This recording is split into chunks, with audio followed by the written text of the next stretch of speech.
Olá, quero compartilhar com você uma meditação da qual eu tenho experimentado, né? É algo que eu tenho vivido e algo que o Senhor tem ministrado em meu coração e eu quero trazer para você hoje. Eu intitulei essa meditação como As Expectativas das Nossas Almas ou A Expectativa da Nossa Alma. A expectativa que eu tenho em relação às pessoas, a expectativa que as pessoas têm em relação a mim, a expectativa que eu tenho em relação a Deus e a expectativa que Deus tem em relação a mim. Lembrando que nós vivemos uma sociedade e, e hoje nós é, vivemos de forma globalizada, né? Então, as pessoas nas redes sociais expõem as suas vidas, né? E nós criamos expectativas muitas vezes, né? Em relação a desejos, a padrões, e nós temos que tomar muito cuidado em relação a isso, porque nós somos criados para determinado propósito de manifestar a glória de Deus, né? E quanto a isso, eu quero te convidar para você abrir a sua Bíblia em Jeremias capítulo 1, do versículo 5 ao versículo 7.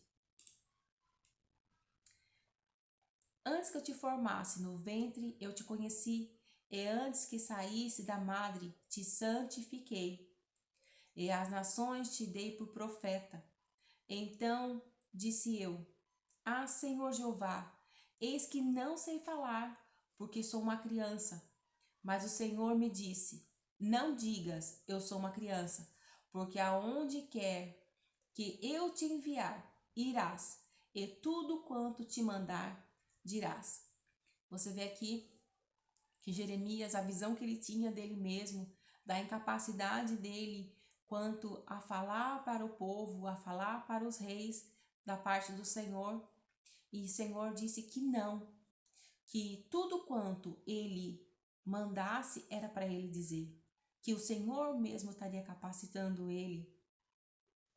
E também é tremendo que antes que eu te formasse no ventre eu te conheci, e antes que saísse da madre,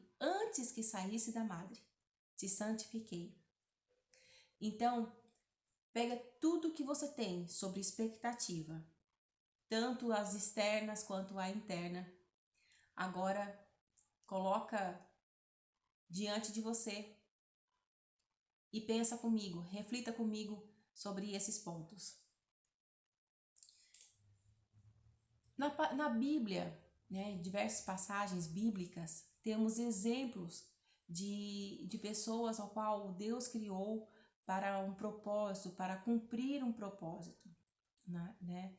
Não que Deus usa as pessoas, né, simplesmente como algo sem importância, um objeto, mas ao ser usado por Deus, nós temos é, o privilégio de sermos tocados por Deus, sermos transformados e participar dessa glória, né? Sentir a glória de Deus. Então, eu me lembro de Sansão, que a mãe dele recebeu uma mensagem de um anjo dizendo que ela ficaria grávida e que ele seria nazireu, né? E toda a história de Sansão você conhece, com certeza, está no livro de Juízes. E tinha uma expectativa da parte de Deus em relação à vida de Sansão. Eu escutei uma mensagem essa semana, uma bela de uma mensagem, eu até recomendo, e o pastor dizia assim, que ele não gostava de pregar sobre Sansão. Ah, Deus, não me peça a pregar sobre Sansão. Esse cara, olha tudo ele fez, parece que ele fez tudo errado. E Deus mostrou para ele que Sansão tinha cumprido então o propósito, né? Quando dizia que no dia da sua morte ele matou mais filisteus do que durante toda a sua vida.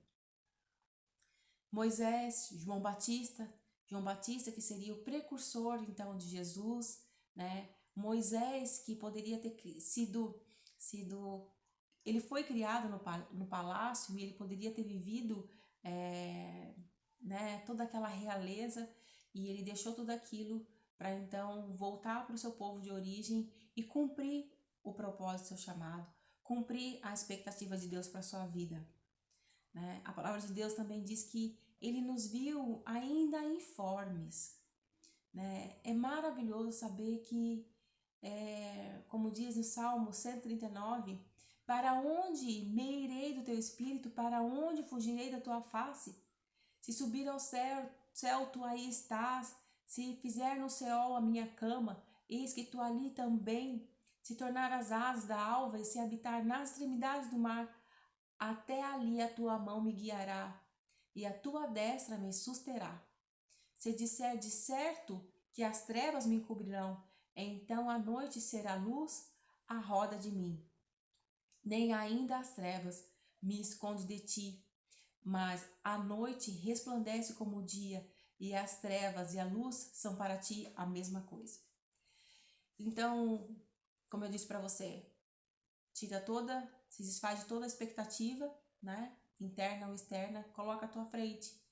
E se lembra que você foi criado com um propósito, né? Deus, ainda no ventre da sua mãe, né? Antes que você saísse do ventre da sua mãe, eu creio que o Senhor te santificou e sonhou contigo, criou expectativas a teu respeito. E a palavra diz que nenhum dos seus planos pode ser frustrado. Mas como vivemos em sociedade, como vivemos no processo de constante crescimento, né? Sabemos que passamos por situações que muitas vezes parece que tudo se fecha, tudo é impossível, que os nossos sonhos estão muito distantes daquilo que temos sonhado, ou que a palavra de Deus, a santidade descrita aqui na palavra de Deus é algo muito distante daquilo que a gente tem vivido. E diante dessas situações diversas de luta, né, nós nos frustramos, nós chegamos a ponto de querer desistir. E daí nós sentimos também a pressão da expectativa que as pessoas criam ao nosso respeito.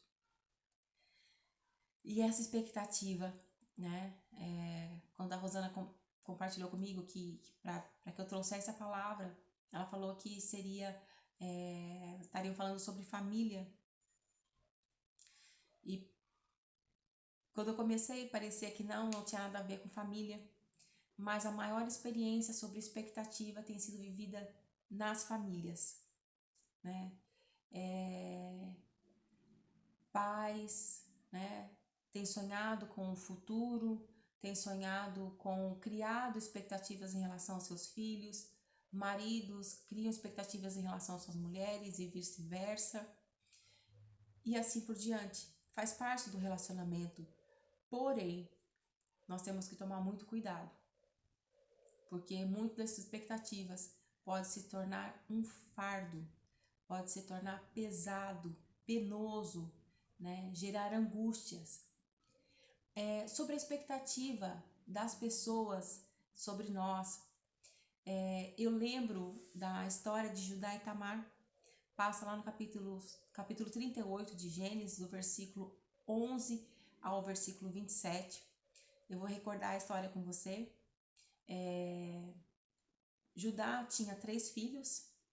O seu filho mais velho tinha sido dado então em casamento a Tamar, e só que ele era mau aos olhos de Deus e Deus matou. E depois, para suscitar então a geração do irmão, né, que tinha morrido, Judá deu então a Tamar o seu outro filho, Onã. E Onã, para não suscitar a geração do seu irmão, quando ele tinha então um relacionamento com Tamar, né, ele jogava o sêmen na terra. E isso entristeceu muito, irou muito o coração de Deus, a ponto então de Deus também matá-lo. E Judá ficou com medo então de perder o seu último filho, né? E falou para Tamar, para ela ir para casa dos pais e para ela guardar lá, que quando o filho tivesse grande, então que ele daria em casamento para poder suscitar descendência, né, ao irmão. Porém, isso não aconteceu. Tamar esperou e ela criou expectativas. Imagina uma mulher viúva de 2 maridos, com o sonho de ter família, de constituir família, né, vivendo sobre um povo, né, na qual a mulher que não tinha filhos era amaldiçoada. E então essa expectativa gerada no coração de Tamar deve ter sido muito angustiante, ao ponto de um dia ela saber então que seu genro estava, seu sogro estava passando pela cidade e ela se vestir de prostituta. Então ali Tamar conseguiu então suscitar, né, engravidar do seu sogro, que não descobriu que era ela. E a história é muito interessante. Eu admiro muito essa mulher, da coragem dela, né? Ela se despiu de tantas coisas, né? De tanta questão social da sua época para poder então cumprir, né? Chegar a suscitar a sua geração. Lutou pela sua família dessa forma, né? Mas quando a gente coloca expectativa em pessoas, como Tamar colocou, né? A expectativa dela na promessa que Judá fez para ela. Durante tempos, anos, essa expectativa foi frustrada. E eu creio que era uma mulher muito forte, porque ela aguardou, ela esperou, né? Mas uma mulher que conhecia também a palavra, né? As histórias do povo. E então Tamar, né? Usou de perspicácia para cumprir a expectativa do seu coração. Mas ao mesmo tempo se frustrou em relação à expectativa que ela tinha do sogro. A expectativa das pessoas sobre mim. É mais fácil nós nos colocarmos nessa posição, né, de como a gente tem que lidar com essa expectativa e como a gente sente, né? Quando é conosco é mais fácil sentir. Então, me lembro da passagem de João, capítulo 7, quando os irmãos de Jesus diz para ele, né? Depois disso, Jesus percorreu a Galileia, mantendo-se deliberadamente longe da Judéia, porque ali os judeus procuravam tirar-lhe a vida. Mas, ao se aproximar a festa judaica dos tabernáculos, os irmãos de Jesus lhes disseram: você deve sair daqui e ir para a Judéia, para que seus discípulos possam ver as obras que você faz. Ninguém que deseja ser reconhecido publicamente age em segredo.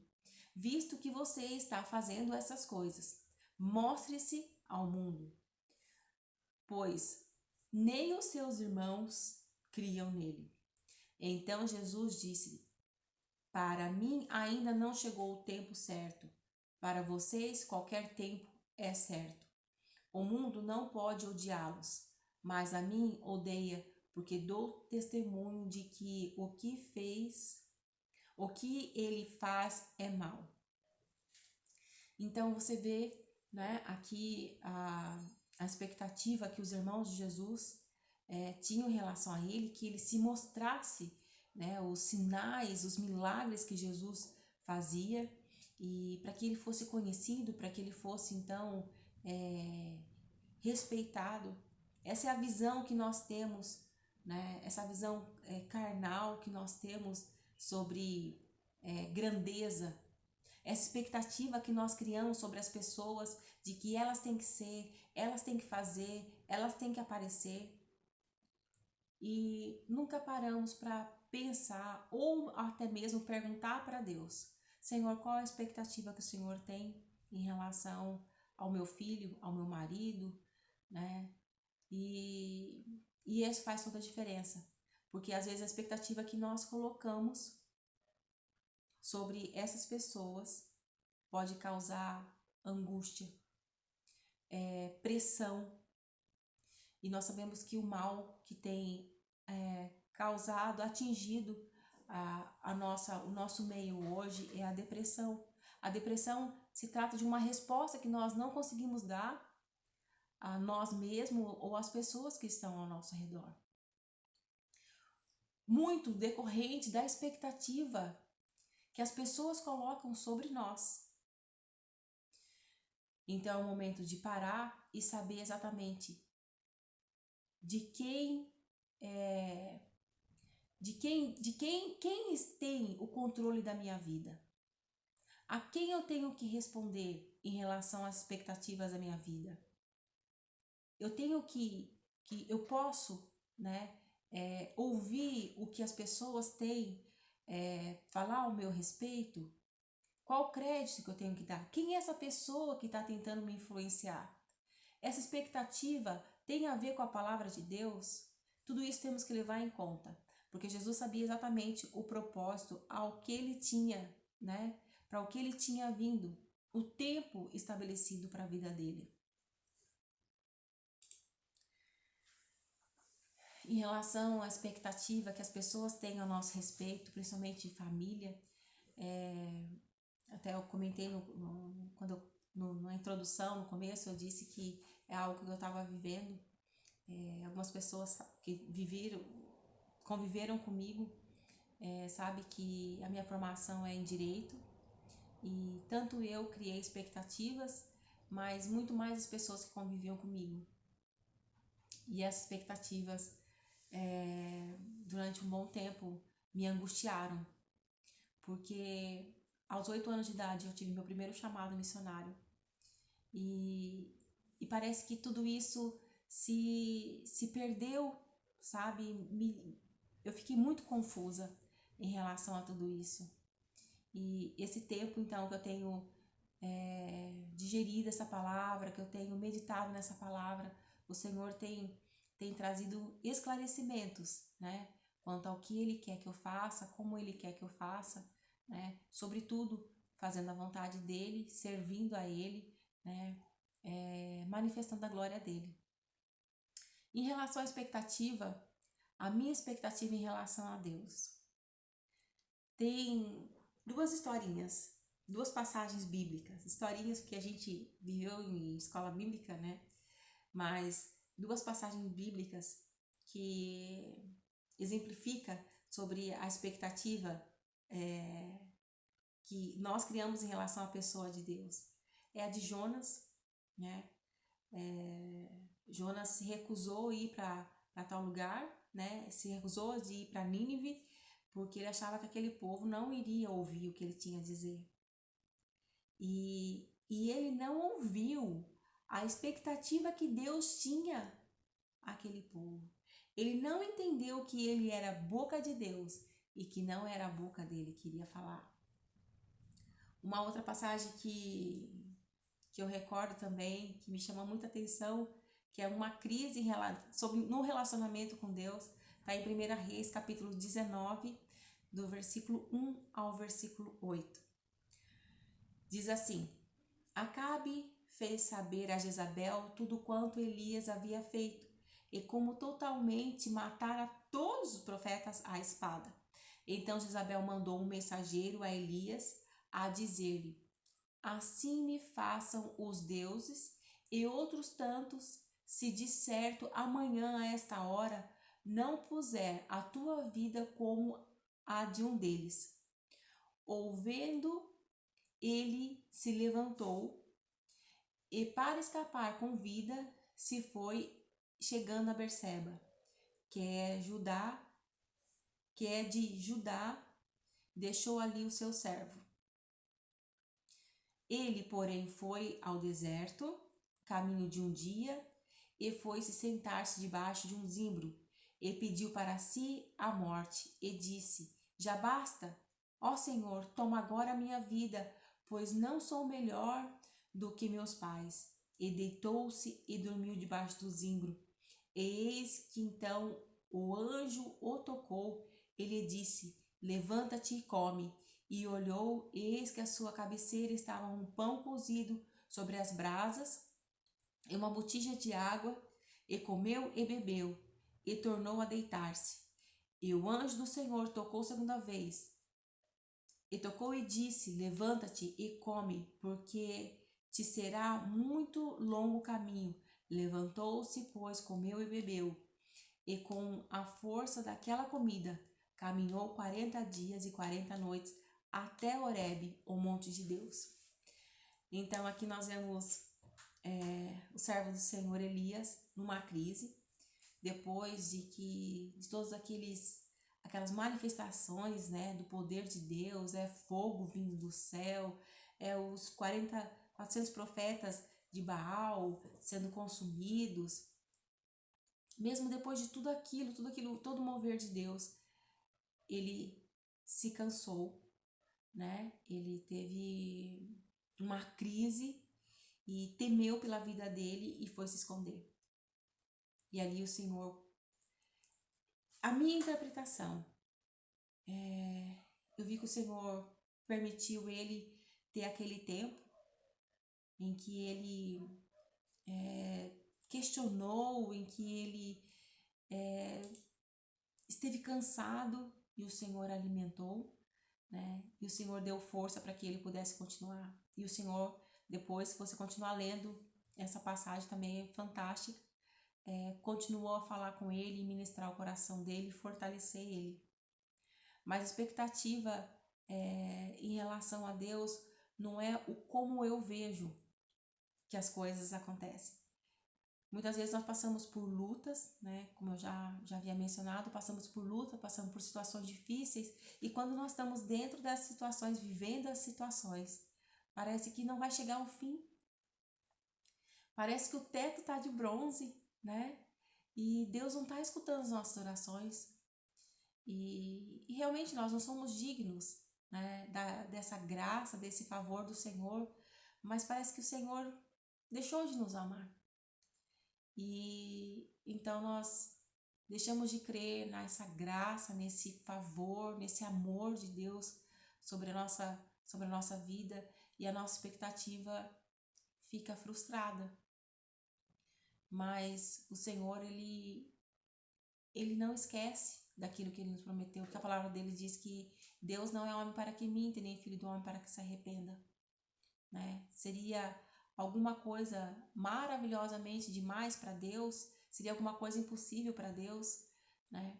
Então, a nossa expectativa carnal não pode se confundir com o relacionamento que nós temos com Deus, porque ele é soberano.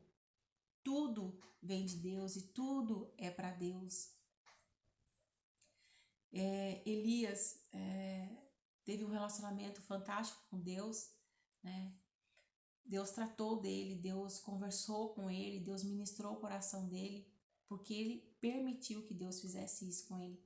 Ainda que ele desejasse a morte, né? Aquela crise que a gente realmente não sabe por que a gente vive, parece que é difícil demais, é penoso demais continuar vivendo, continuar passando por situações como essas.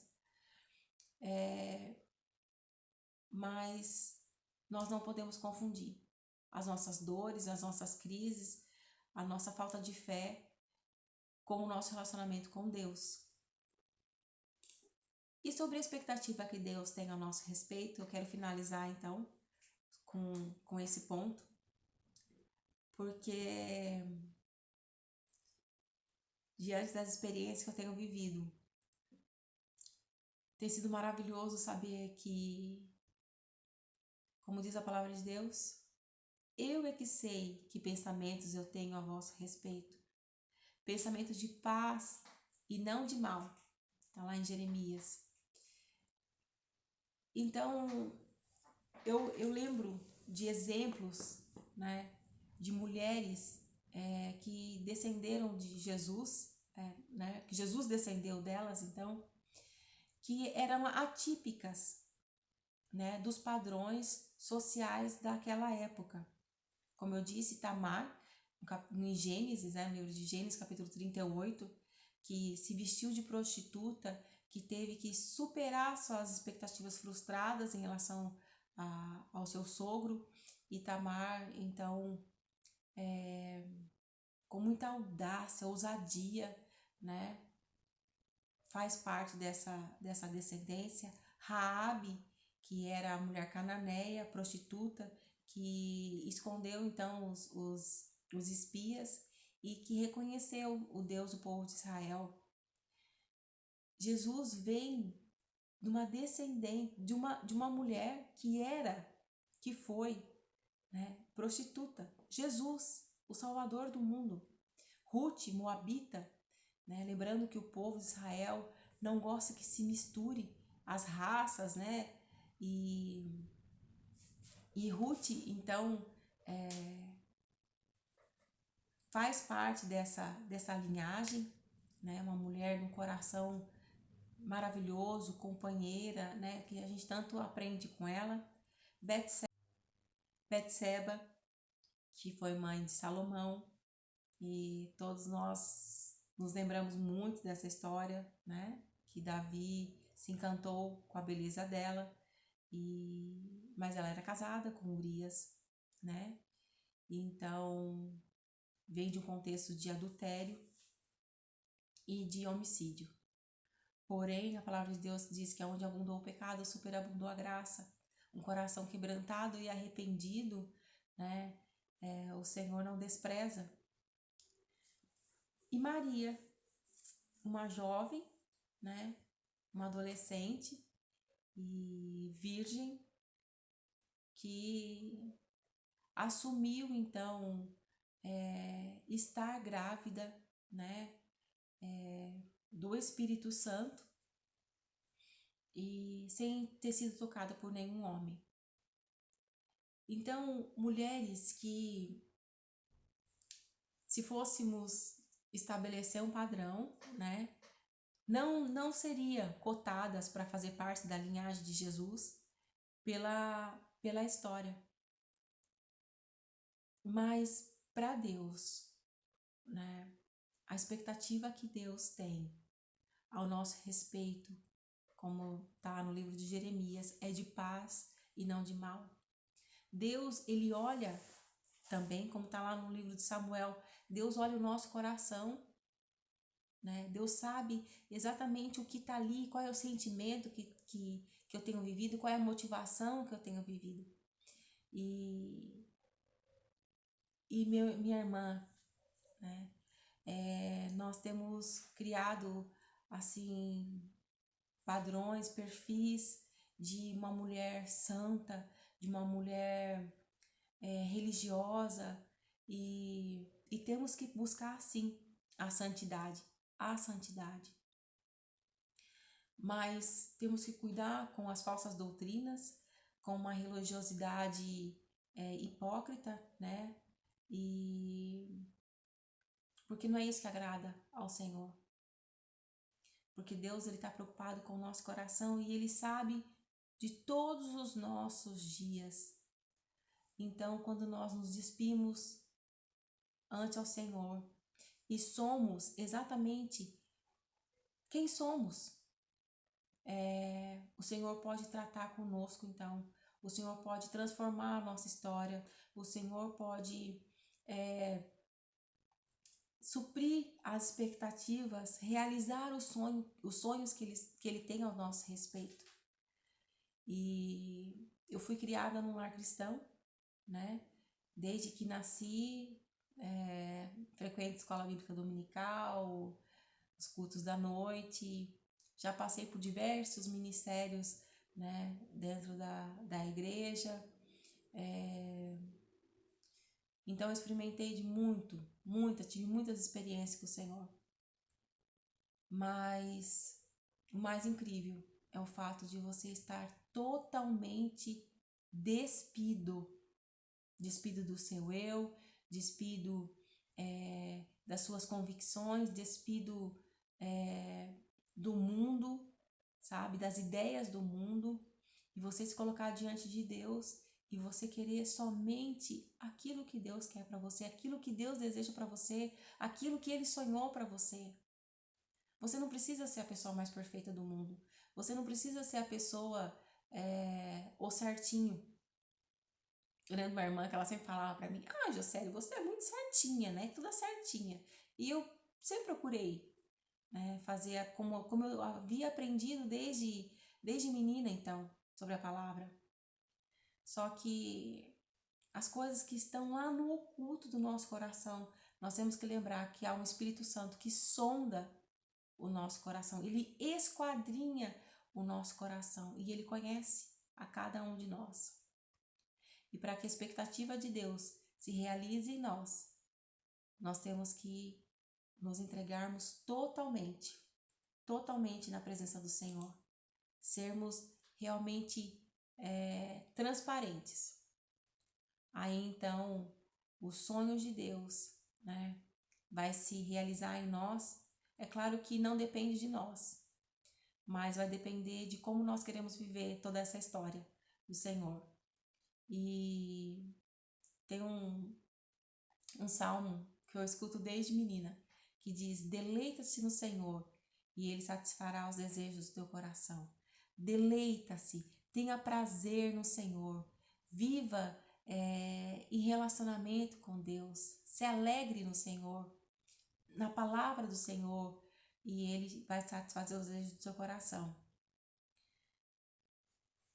Em João, capítulo 1, versículo 11 e 13, diz assim: Veio para que era seu, mas os seus não o receberam. Contudo, aos que receberam, aos que creram em seu nome, deu-lhes o direito de se tornarem filhos de Deus, os quais não nasceram por descendência natural, nem pela vontade da carne, nem pela vontade alguma de homem, mas nasceram de Deus. Então, minha irmã, o meu desejo, a minha oração é para que, se você ainda não nasceu de Deus, que você nasça. Ou para que você quebrante totalmente o seu coração na presença de Deus. Se desfaça das falsas expectativas, tanto as suas como as que impuseram a você. E espere que no tempo certo o Senhor vai compartilhar quais são as expectativas dele. E daí você vai poder suprir todas as expectativas e você vai poder se deleitar nessa vida em novidade com o Senhor. Amém? Vou orar com você. Pai, no nome de Jesus, nós somos imperfeitos, sim, Senhor. Nós carecemos, Senhor, da sua graça, Senhor. Nós carecemos, Deus, da sua misericórdia. Por isso, o Espírito Santo de Deus, que todo o peso que nós colocamos mesmo em nós e o peso que nós absorvemos, Senhor, da expectativa de outras pessoas, Senhor, que no nome de Jesus o Senhor desfaça, Senhor, e que só fique mesmo, Senhor, aquilo que o Senhor tem para nós. Deus, te louvamos, te agradecemos porque temos a oportunidade, Deus, de compartilhar, de viver, Senhor, de desfrutar da tua palavra, Senhor. É no nome de Jesus que eu oro e te agradeço. Amém. Deus abençoe.